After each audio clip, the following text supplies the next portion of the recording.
didn't you Bonsoir address tout le First monde. Nations economic issues tonight?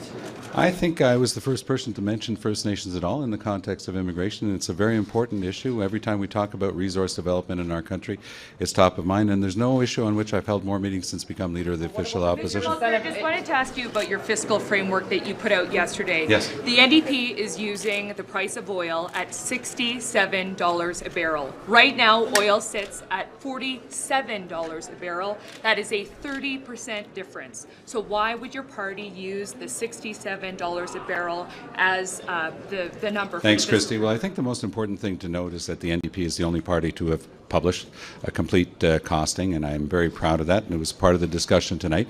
I call upon Mr. Trudeau to finally follow through and to publish his, and Mr. Harper to publish his, and then we'll be able to contrast and compare assumptions.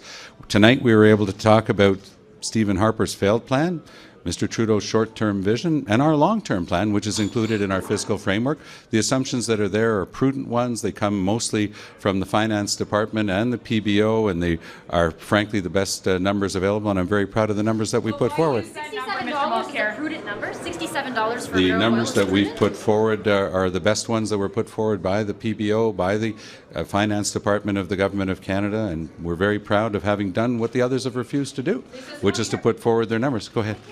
What is the help to the economy, oil and gas in Alberta, and to students as well, where we're struggling to start our lives? Well, it's a very important question because Mr. Harper bet everything on one sector, which was oil and gas extraction.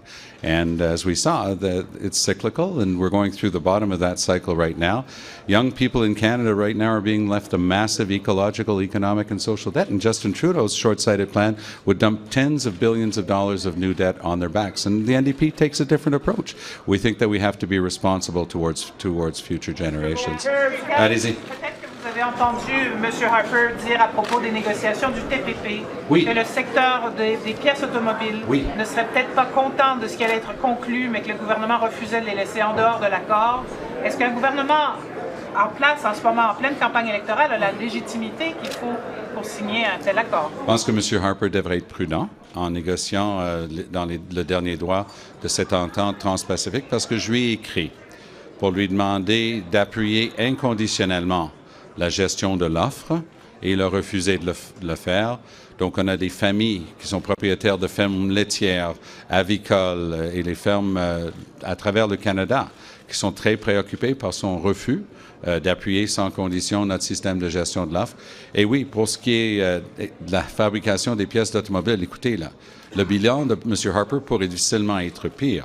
On a perdu 400 000 bons emplois depuis que M. Harper est là. Et il veut mettre en péril 80 000 bons emplois dans le secteur de la fabrication des pièces automobiles. C'est un non-sens. Alors, on est très préoccupé par son attitude. Mr. Mulcair, Mr. Harper saying that Notley is causing job losses, and that's what you would do as the Prime Minister. Well, you know, Mr. Harper seems to forget that the Conservatives were in power in this province for over 40 years, and Rachel Notley's got a very constructive, positive plan to start cleaning up some of the mess that was left here after more than 40 years of Conservative rule. And the province is in such a difficult situation right now because Stephen Harper has made a series of wrong-headed choices that have negatively affected all Canadians, including people here in Alberta. And I'm very concerned, and I understand the distress of the families here in Alberta. People have lost, that we've seen a lot of job losses. The economy as a whole has gone through great problems, but it's the people.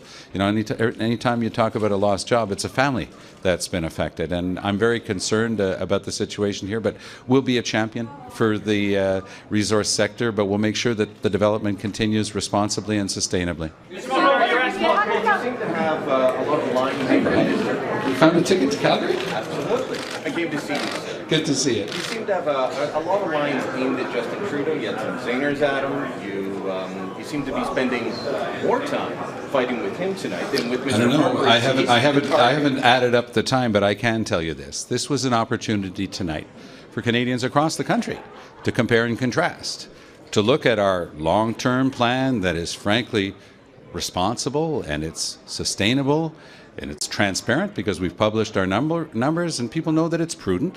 And we can contrast that with Mr. Trudeau's short-sighted approach where we take everything for today and let tomorrow take care of itself, and we leave a massive debt on the backs of our children and grandchildren.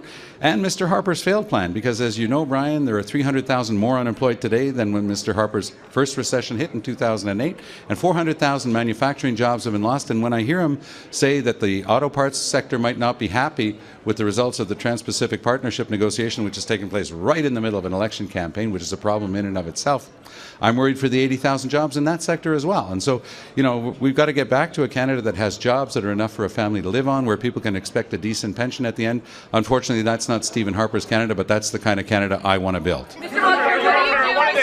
Je vais prendre une autre question en français parce que j'ai fait presque exclusivement en anglais. Monsieur Trudeau a eu beaucoup de temps pour défendre ces 3 déficits d'affilée. Avez-vous l'impression que le tapis est en train de vous glisser sous les pieds parce que les Canadiens semblent finalement pas trop contre cette idée-là? Madeleine, on ne peut pas dire une chose et son contraire comme M. Trudeau le fait depuis le début sur la question des déficits. Le 19 juillet, il a dit qu'il allait avoir budget équilibré après budget équilibré. Là, tout d'un coup, ses conseillers lui ont dit on va plutôt promettre dizaines de milliards de dollars année après année de déficit. Là, le public est en train de se demander à quoi ça rime parce que M. Trudeau refuse de publier ces chiffres. Notre plan, long terme, se contraste avec cette vision à courte vue de M. Trudeau où il refuse de chiffrer ses promesses. Et M. Harper, on peut tous le constater, son plan a complètement failli. M. Harper, c'est un échec. 400 000 bons emplois du secteur manufacturier perdus. 300 000 chômeurs de plus depuis qu'il est là. Moi, je suis très content d'avoir eu l'occasion ce soir, à travers vous, de parler avec un grand nombre de Canadiens, puis faire contraste avec la vision courte vue de Justin Trudeau, la vision long terme du NPD et le plan qui est un total échec de M. Harper. Et sur ce, je vous souhaite une super bonne soirée. Merci.